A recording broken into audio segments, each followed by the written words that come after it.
take a look at our right endpoint approximation in general. There's lots of things that are all added together, and all those terms kind of look the same. It would be nice for us to have some notation to do this, so we don't have to keep writing ... or write out lots and lots of terms. And so our approach for this is going to be something called summation notation. It's going to do the trick for us. So this is a very common mathematical notation. So what happens is, suppose that we have numbers am plus 1, am plus 2, ... all the way out to an. If we want to add all of these numbers together, the way we write it is with a summation. And so here is an example of what summation notation looks like. So what do we see here? There's a couple features that we want to look at. The first is this Greek letter here. This is a capital Greek sigma. Other things to note here is right here, this I is the summation variable, and the lower number here and the upper number here, this tells you where to start and stop. So this says we're going to be doing I running from m to n. So a sub m, we start at a sub m, and we go until we hit a sub n. So this is the way, this is exactly equivalent to am plus 1 plus ... plus a sub n.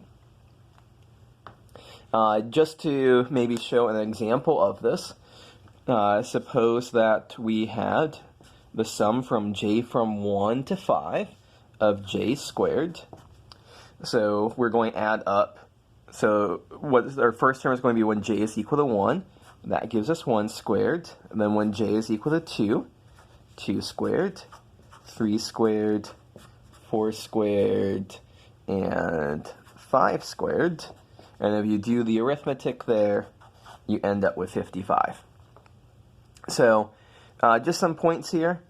So this 1 and 5, this m and n, we're thinking of those as specific particular numbers. This j here is our summation index, or a dummy variable, are words and phrases we can use for it. And it doesn't really matter what letter we use. So up here we use the sum from summing over I. Down here we're doing summing over j. We could have just as easily written the sum from k is equal to 1 to 5 of k squared. The sum is from I is equal to 1 to 5 of I squared. So this is the way summation notation works. Sometimes, of course, it's worth noting here, what happens if we're just adding up the sum from k from 1 to 3 of 1? Well, the term that we're adding up here actually doesn't depend on k. It's just 1 plus 1 plus 1 is equal to 3. Okay, so this is how summation notation works. There's some properties that I want to discuss right now. So the first is linearity of summations. So let's take a look at all of these different formulas here. They might look a little bit scary at the first, but they all really are quite simple. So first formula is that if you have the sum of two different terms here, a sub j and b sub j, you can rewrite it as the summation over for the a sub j terms plus the summation over the b sub j terms.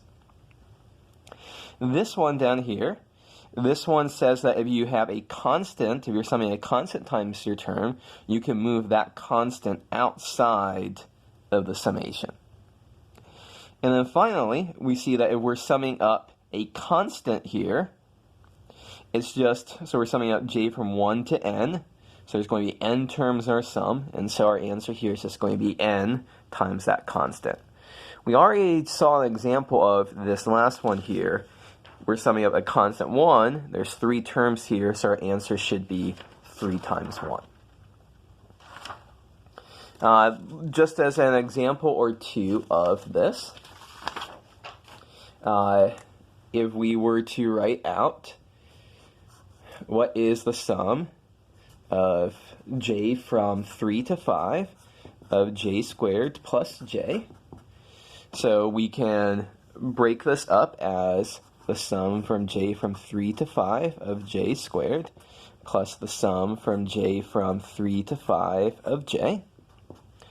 So this one is going to be 3 squared plus 4 squared plus 5 squared. And this one is going to be 3 plus 4 plus 5.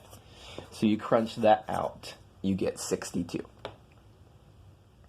So that is an introduction to summation notation. In our next video, we'll talk about what does this have to do with our right endpoint approximations. But let's give you, here's a third pre-class problem. Should be pretty quick for you to just come up with a number. What is this equal to?